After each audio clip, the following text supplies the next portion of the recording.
Hello, everyone. Welcome. Thanks for joining our diagnostic training session today. Now, this is a pre recorded session this week as I'm traveling. But if you do have any questions, if you're joining us on Zoom, just make sure you reply to the email that you got, the confirmation email and the reminder email. That'll go right to my email inbox. And then you can just type your question there and I'll reply to those as I can. If you're watching this on YouTube, just leave a comment underneath the video and I'll get to those when I can. And then the same thing with Facebook. If you're watching on Facebook, leave a comment under the video and I will get to those when I can as well. So my name is Jason Gabrinas. I'm one of Snap-on's national diagnostic technical trainers.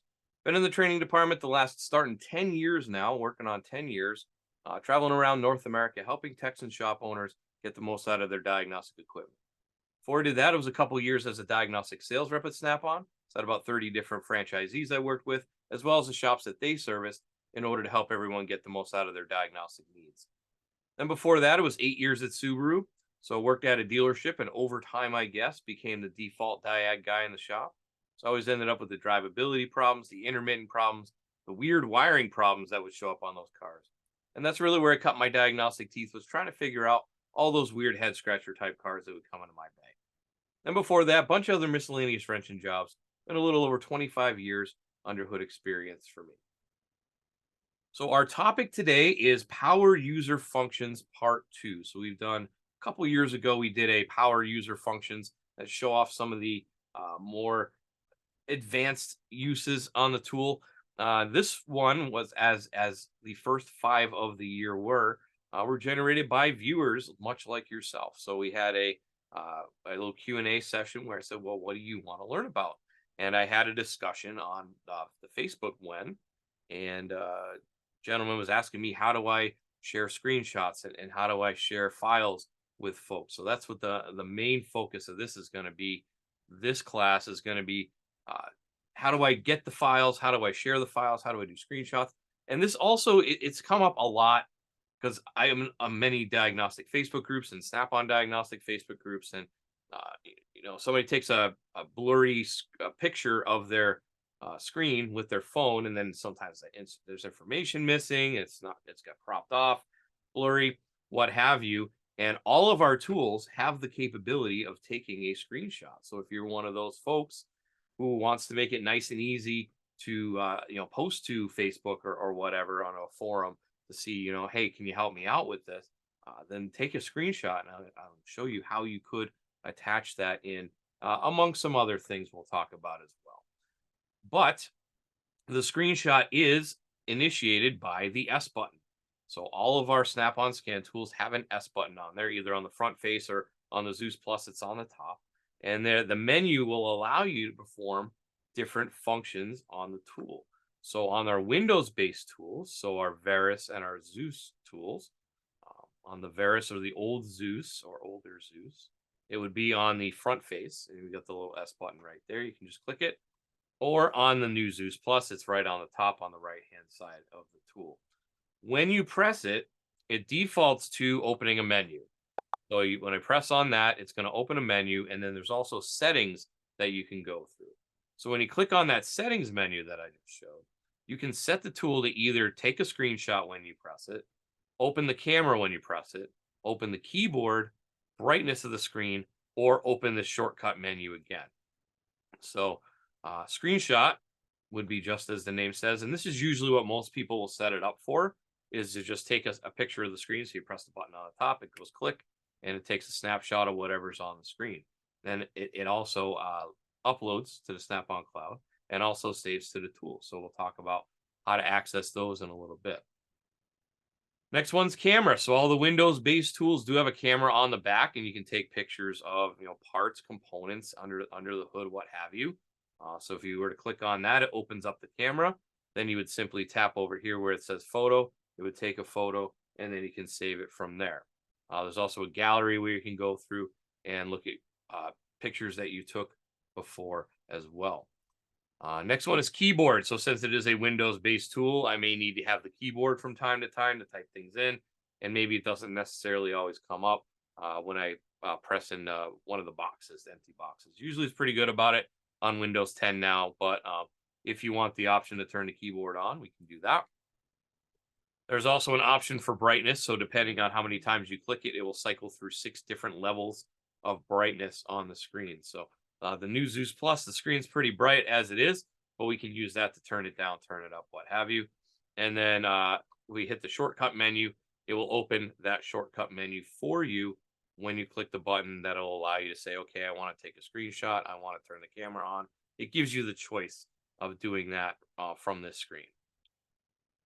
On our SMX based tools, which would be like the Solus, the Apollo, the Triton, those are non-Windows based tools. There's a couple different options with those since they are not Windows based. But once again, the S button is on the front face there. And you can go in and in the tools menu. So you're going to have to go into tools and then go to setup and configure shortcut key. Now, in this case, it defaulted the brightness, so you can shift the brightness up and down on the screen as it goes anywhere from 10% all the way up to 100% brightness. Next one is going to be, it's going to show you what's selected on the screen as well. But if I click it again, it's going to bring up a menu. So we have brightness, save screen would be the next one. So that would be my screenshot. Like I said, most people will set it to that. So if I do save screen and go back and then press the S button, it's going to save a screenshot.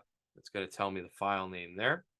And then if I go back in here again, it is going to give me the menu, and next thing I can do is hit save movie. So if I wanted to do save a recording of a road test, instead of finding the save button somewhere on the screen, I can just click that S button and it'll save the recording of that. And then the last one will be showing that shortcut menu again. So we have the saving the movie there by pressing the button. And then by going in here, it'll also say show shortcut menu. So when I press the S button, this menu will come up, and that's what we will be able to see on the side here. So we'll have brightness, save screen, save movie, or pause on the side. So actually you get an additional option of pause there if you show that shortcut menu with the tool. So those are the things that are kind of hard to show you live on the tool on the screen. So now let's go live and talk about how we will access those and how we can share those with others. All right, so here's my Zeus. And let's say that I have a screenshot that I've already taken. I hit the S button, it saved it to the tool, and I want to post it somewhere, maybe an internet forum, Facebook, what have you, get somebody else's opinion on it. So I want to make sure I have it first. So we're going to go into Data Manager. I know it should be there. But if we go into Data Manager, it's going to be under Screenshots. We have to double click in here, and it's going to be whatever the last file is in this case. So right here. And there is a scope module viewer. So that's actually zoomed in a little bit.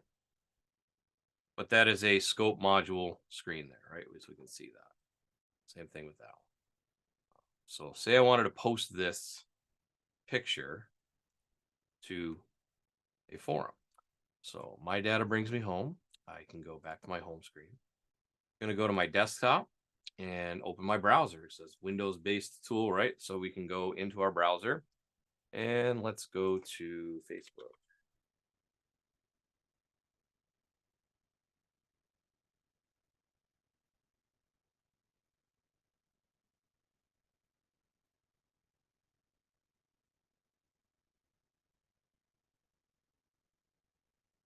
Okay, so we'll go to my Facebook. And let's say I want to post something. So I'll go to my page here. And it's going to say I want to add a photo. So I'll click on that. And then where is it going to be located on the tool? So here it gets it's a little tricky sometimes. So it's actually under your documents, ShopStream. And then you see this is all the stuff that was under my files or my data folder before. So ADOS reports, camera, etc. So we'll go into screenshots. And then I'm going to find that screenshot I wanted. Click on that, add it to it. In this case, I'm just going to make it private because we don't need to do post that to everybody. But we're just going to post that up and say, hey, take a look at this. Anybody want to examine this? That sort of thing. So that'll solve that problem when we do that. So there's my little post that I did, and you can see that it's locked in that case. But that was easy enough off of the Zeus. Now, how would I do it if I wanted to post it off of, say, an Apollo. All right, so I have an Apollo over here. I'm going to take a screenshot, but I need to have an additional piece of software before I do that. So once again, from any computer, we can go to a browser and we can go to diagnostics.snapon.com/SSC. That stands for ShopStream Connect. Go to the website and you can see there's a whole bunch of information as to what you can do with it. Overview, data manager, scope viewer, etc. All of these files, and these do the supported files off the tools. But right here, first one, download now. So if you want to download ShopStream Connect, you can click here, and it's going to just download for you right there. Easy enough. Once we've done that, just give it a second to download there. Okay. Click on the installer and go through the instructions. Tell it what market you're in. So North America, UK, Australia. Through that, accept the terms of the license, and then install. It's going to walk through that. It doesn't take all that long to install. It's not a huge file.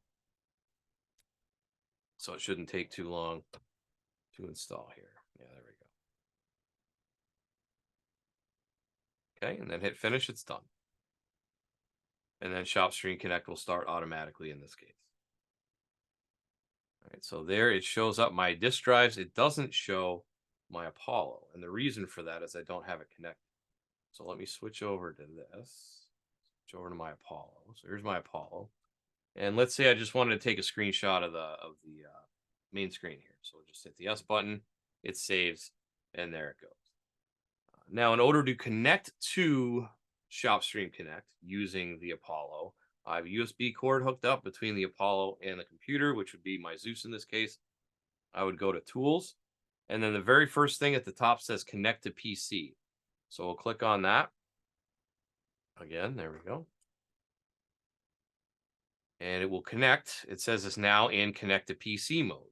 So once we've done that, we can flip back over here and you'll see it shows up on my ShopStream Connect. So there is my Apollo D9, and you can see all the different files that I have here. Now, if you watch at the beginning, the pre-roll video, some of this we already went through, but things like bitmap. So bitmap is going to be your screenshots that you save. So in this case, it's a bitmap screenshot of the main screen there. Next one's SCM, so that's going to be a scanner movie. So I can actually go through and play that scanner movie back in ShopStream Connect here. All right, so we can look at up to 16 PID values at the same time. I'll go over this in other videos, so we're not going to spend too much time here. All right, we can do that. There's more bitmaps. XML is going to be your pre-scans and post-scans. So this is going to look just like all the other pre-scans and post-scans that we would have had in the past that will upload to the Snap-on Cloud, which I'll talk about again in a second. And then another screen capture here is going to be more scanner data. All right, so we can just go through all this and modify it. And then if I want to post it, in this case, we would have to actually go back to Facebook. Let's say I wanted to do it on Facebook again, right? And I can add a photo or video. And in this case, we'll click to add. Now, it's not on my local file, but when it's hooked up, when the tool is hooked up and connected PC mode, it actually shows up as a separate hard drive on your system. So in this case, it's my E drive. And it's under user data. And then it'll be, I'm going to sort it by date modified. So that would be this most recent one right here. This one right here. Okay, so open that up. There's my screenshot. Going to make that private, so we're not posting to everybody. And then hit post, and we posted it. So if I wanted to copy screenshots off of either of the tools, it's pretty easy, especially if you connect the tool to, if you have an Apollo or a Triton or a Solus, you connect that tool to the computer you're using Facebook on. Now, if you're using it on your phone, a little bit different, but we can do it that way as well. So if I go to my Snap-on Cloud account, there's just another way of doing it. So if we log into our Snap-on Cloud,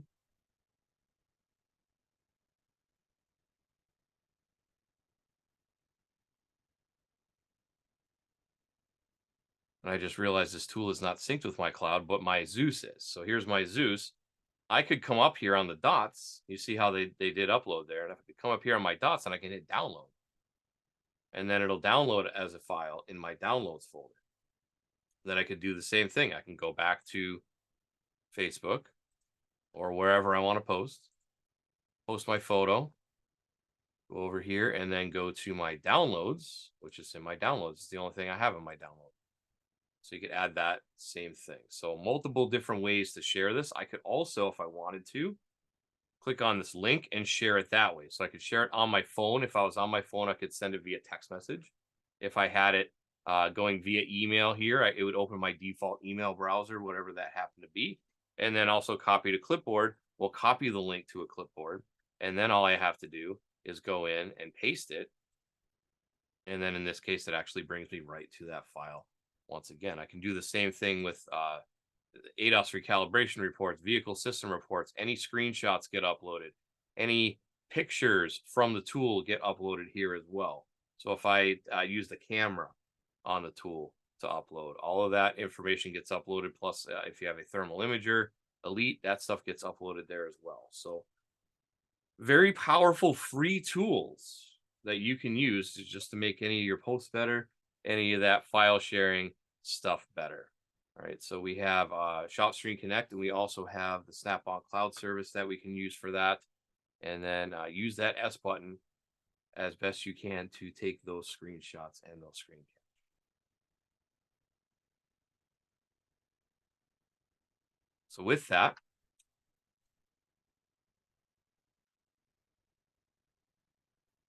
So with that, let's talk about what we're going to talk about next week. So next week, we are cycling back to class number 1 of the year, and that was Secure Vehicle Gateway Systems. That was a very popular class that we did earlier on in the year, about 5 weeks ago.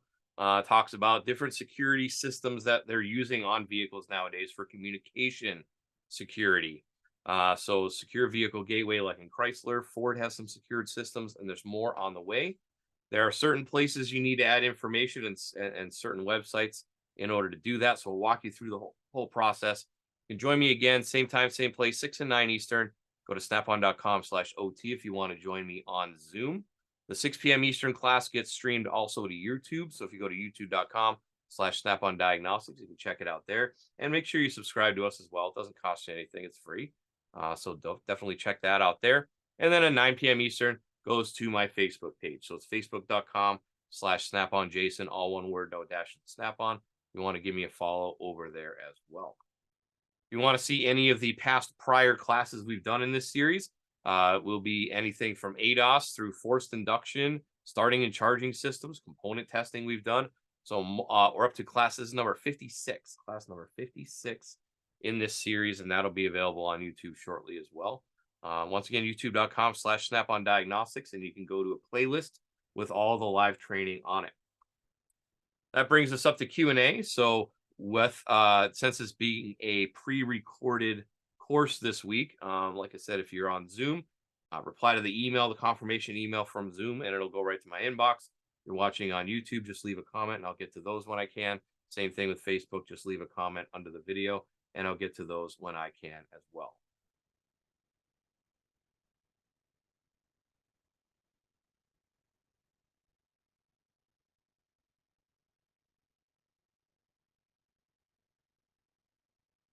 I'd also like to announce that we have a new trainer. Al McCaskey has retired after 33 years with Snap-on. So he was a wonderful resource. I had a lot of great times training with him. But now we have another gentleman, Keith Ray, who has equally as much knowledge, if not more, than Al had as well. So he came over to us from Sun back in the day. So he's been with us for over 30 years as well. So he will be taking over the scan tool training. So Wednesday is still going to be Zeus. And then Thursday, what we've done is we've combined Apollo and Triton together into one class because the scanner functions on both of those tools are going to pretty much function the same way. So we combine those two into a one class. So if you have an Apollo and you go through the first hour and you don't really want to learn anything about the scope or the other features of the Triton, then you can always hop off at the break there. So it's like a 5-minute break in between. So he's going to walk through. Let's set up your Wi-Fi. Let's set up your Snap-on Cloud account. Let's make sure you're all set with Secure Vehicle Gateway on your tool as well. Where do I need to enter all that information?